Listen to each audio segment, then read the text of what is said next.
Welcome back, viewers. This is a little advanced air conditioning stuff. If you don't have a set of gauges and you're doing AC work DIY and you really don't know what you're doing, you may be just thinking you're going to put some gas in it and you're like, oh wow, it's full, or it's not taking any, or pressure's not coming on. There's so many pieces to doing automotive or home AC. And while I'm doing one right now, this is a Dodge Ram, I wanted to show you that what you don't get with this Charge It cans that you get at the store is this. You don't have two gauges telling you what the expansion valve or the TXV valve or the orifice tube is doing.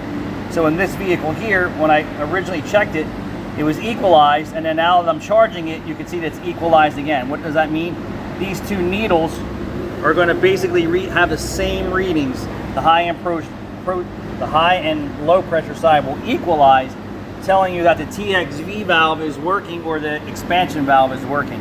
What the Charge It cans don't show you. The compressor on, the fans are working, the AC system from your goofy little can says that the system is good in the green, and you still don't have cold air. There's so many things that could be wrong. And one thing to do is check to see if the TXV or expansion valve or the orifice tube is actually working properly. But you're going to need a set of gauges for that. I hope that this helps somebody. Thanks for watching.